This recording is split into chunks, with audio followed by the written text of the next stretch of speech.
It should be fine now. Right. Okay, it should be fine now. Sorry. I'll try to explain again. I'm extremely sorry because I'm already live, but it looks like my tools are not working well here. So once again, good day everyone. This is Vinod here from White Bunny Immigration, and I have come up with an important information. This video gonna be very short, and I am live on YouTube after quite a long time because I got a little busy with my day-to-day work.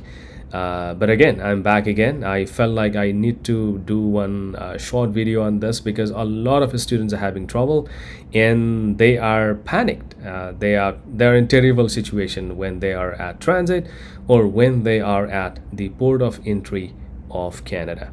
So today I'll be discussing in detail these 7 important documents, why these documents are so important, and why students need to carry along when they come to Canada for their studies. All right. So moving ahead, let me go straight to the website. This is a government website, and this is the website from Canadian Border Service Agent (CBSA). So this is a very authentic government website, and in this page, in this website, you will find the information. What are the important documents you are supposed to bring while you travel to Canada for your studies? So if you are planning to come to Canada for studies and you've already bought a ticket and you are all set to go, hold on. There are a couple of things you need to review and make sure you have a complete package before you travel to Canada. Yeah, once again, if you are one of those international students who are traveling to Canada for September intake or will be traveling for Jan, this video is for you. So stay till the end of this video. I will be explaining each and everything, each and all those documents required, why and what happens if you do not have all these documents. So stay with me till the end of this video, and if you need more videos like this, want to know more immigration information from the channel, please like, subscribe, and if you have any questions, you can write a comment. I will try my best to get back to you with your queries, questions, whatever you have, right? So I would really appreciate if you share this video and try to share among the students who are in need of this, because so many students are having trouble these days. Either it be in transit or it be in a port of entry of Canada, because of lack of proper documents, a complete package. They're facing too many issues, and trust me, this is terrible. If you do not have, you will be in a terrible situation. And the students are panicked. They are calling here and there and trying to figure out what to do, what not to do. So you were spending long hours at the border, at the border in the airport, because of you are not prepared well. So let me tell you what documents are required. If you see, I'm sharing the screen as well. If you take a look at this one, this says eligibility, and this says before you travel to Canada, make sure you're eligible to enter and that you have all the documents you need, right? To enter Canada as a student, you must have a valid study permit or a letter of introduction that shows you were approved for a study permit. So this is one of the very important and a very critical document, okay? So as soon as your visa is granted, you get port of entry letter, right? That is also called letter of introduction. So without letter of introduction or without port of entry letter, do not travel. This is very important, okay? I'm telling you again, do not travel to Canada if you don't have port of entry or letter of introduction. If you don't have it, wait for it. Or if you are late for the semester, if you're late for the intake, ask the college to defer your intake. That is the safest way to do. If you don't want to be in trouble and don't want to have a stress and don't want to be in a panic situation, make sure you do have this document. So where do you find this document? So you find it in your IRCC portal. Right after you your visa is stamped on your passport, or you get that sticker in your passport, this letter is usually released in the portal. So you can download from there and print it and have a copy of it with you when you travel, right? This is very important document. So this is what we call letter of introduction or port of entry letter. And another important thing along with this, when you get your letter of introduction, make sure you verify your name, your first name, last name, middle name, your date of birth, your addresses, and everything. Make sure everything as per your passport, everything as per your facts. All right? Whatever facts or whatever information is true, it should match with what you have in that letter or paper, whatever. Right? Another thing is check your counterfoil as well. Make sure you do have proper information. All your names are properly spelled as in your passport. Your date of birth is accurate. Your first name, last name, middle names are accurate and properly spelled. Okay? If your names have issue, if your date of birth has issues, please make sure you communicate with IRCC and modify it before you travel. Otherwise, you will be in trouble. 100% you will be in trouble when you will arrive at port of entry in Canada. All right. Now moving on to the second one, it says be attending a designated learning institution. So if you're coming to Canada to study, make sure your institution is part of this, or your institution is a member of DLI. DLI means a designated learning institution. So Canada has listed a huge number of education institution. So make sure your education is part of that institution, right? If not, then again, it's a red flag. Make sure you verify it. If it is not, then you will be in trouble. So maybe in the next video, I'll be talking about a designated learning institution, why, how to verify, what to verify, and which designated learning institution is good for you, and why you should be enroll in that particular institution. I will be making a video in future. Yes, again, if you want me to make more videos, you want me to encourage to do so, please like, subscribe my channel, and give me a feedback how I'm presenting and how is my content with regards to this Canadian immigration. So next thing is and it gives you another information as well, the travel time. If you're traveling this late August, early September, or early January, in these time frames, the travelers are quite a lot, so to make sure you plan ahead of it. Now moving on to the next one, this is documents required if you have applied for a study permit and work permit if applicable, right, and have not yet received your visa and or letter of introduction. Do not travel. Can you see that? Yeah, do not travel to Canada until you have received the documents. Once again, I just love to read this again. Do not travel to Canada until you have received these documents. It's so important. Trust me, it's so important.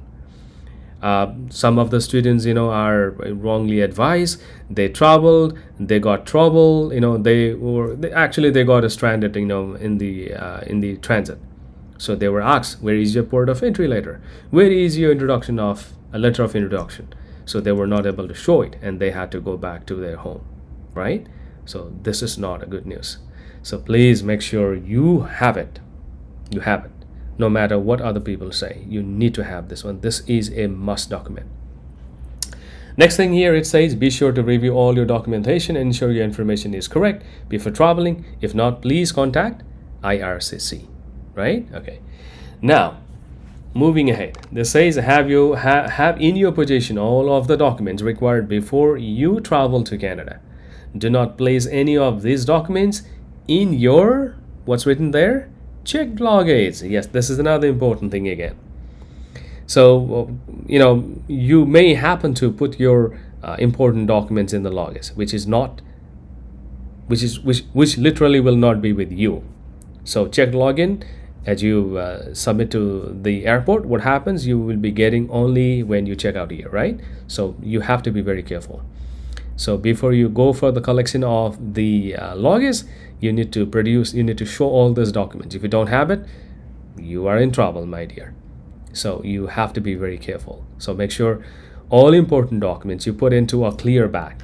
All right, you put into a clear bag, white transparent bag, white and blue, whatever, but and make sure it is transparent. You put it inside all the documents in a single package. So, and when you travel, you carry it.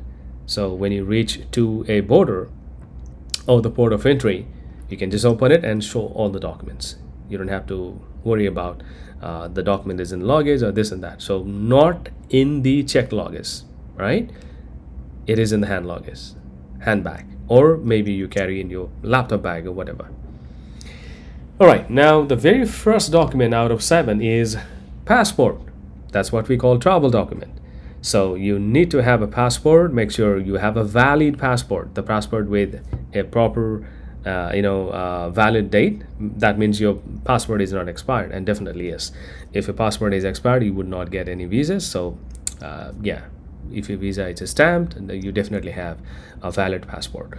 So make sure you have a passport with you. The another thing is the second document is port of entry letter again. Yes, you must have the port of entry letter with you. That is a letter of introduction, right? So as I already told you, this you will be downloading it from the IRCC's portal, your study permit portal, where you applied for a study permit. From there you can download it. You get it only after your passport is stamped with the counterfoil. Okay. Next thing is a copy of a valid letter of acceptance from your school. So this letter of acceptance has been in news for quite a while here, because 700 students, last time, a couple of months back probably, they were found that the a letter of acceptance was fraudulent, was not real, was fake, and they entered using that particular letter of acceptance, and because of which they got the deportation later. So you have to be careful, right? If you have the letter of acceptance, make sure you verify it from your college, and before you travel, make sure you have it, a copy of it, you have it with you in your package. All right, and another important thing in the letter of acceptance as well, make sure you check your all details and verify. Make sure everything is correct. Your name, your first name, your middle name, your last name, your address, your email address, your designated learning institution, the program you applied for, the durations, tuition fees, and everything that you have in that letter of acceptance. Make sure you verify it. You check it thoroughly before you come to Canada. The next thing is this says a valid electronic travel authorizations, a valid visa, a valid green card, or another valid travel document. Okay, this is pretty clear. You need to have this one. ETA, if ETA is required. If not, then you need a valid visa. Next thing is proof of funds to support your stay in Canada. So this is another important thing, a little confusing. I just want to put a light on it. So when you say proof of fund, that means you already got visa and you're traveling to Canada. So you need to demonstrate that you have a sufficient amount of money to help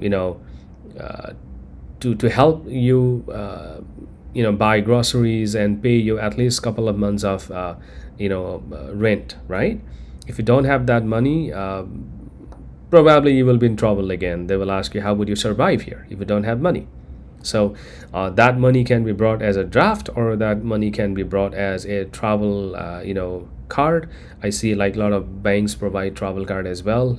You can have at least 2 to 3 months of backup finance in that. So that would be sufficient for you. So but you need to have it. Make sure either you bring it as a draft, or you cannot bring money in cash, not a big amount of money. If you have, if you're planning to bring it, you have to disclose that. Make sure you do it. If you don't do it, again, you will be in trouble. So I personally advise, don't bring too much of cash. So $100, $200, $300, you can bring it to spend it when you are in the transit, maybe you require to eat something or buy something to eat. Other than that, make sure you bring it either in the form of draft or you bring it as a travel card. So that is what it's asking for. The next thing is no criminal or immigration related convictions unless pardon has been granted or deemed rehabilitated. For this, I would say, bring your PCC, I mean police clearance certificate. Okay, police clearance certificate. If you bring along with it, so you will clearly see that you don't have any charges, you don't have any convictions as well. And probably the last but not the least, valid immigration medical exam results. You know that you have done it. Because of that, you were able to secure your study permit. So make sure you print that and you have that document with you as well. So this is a medical report you need to have in that package. So this is how the 7 documents are packed up in a clear bag. So make sure you carry along with you when you travel to Canada. These documents are very important. Do not miss. Review it again and again before you travel. So this is what I actually wanted to let you know, because we are dealing with the students, and a lot of the students are having issue because they are not prepared. They don't have proper documentations. They don't have all these documents in the bag when they travel. Even they have it, they have somewhere else, like in the check luggage, which is not advised to practice. And at the same time, make sure you have all these documents again before I leave. So thank you so much for joining this short live sessions, and I hope this video will help you a lot. If you have any questions, queries, you can write a comment, or if you want me to, if you would like me to make more videos on the international student side, or maybe in the immigration part, you can write that in comment as well. I'll be doing it. I am a registered Canadian immigration consultant. My R number is R709082. I work for White Bunny Immigration Services, and our office is located in Brampton, Ontario, Canada. So yes, so if you're already inside Canada, any students facing problems with this documentation and all this stuff, you can visit my office. It is in Brampton, Ontario. So thank you so much joining this short live video session, and I hope this today's video session will definitely help you and prepare you before you move to Canada. So once again, please watch this video if you are planning to come to Canada for this September or for Jan intake. These are very important documents. You really need to have it. If you don't have it, you are in trouble. And I know you don't like to be troubled and panicked while you are traveling to Canada, right? All right. Thank you so much once again. Please like, subscribe, and share my channel, and help it share to all those people who are in need of this information, especially this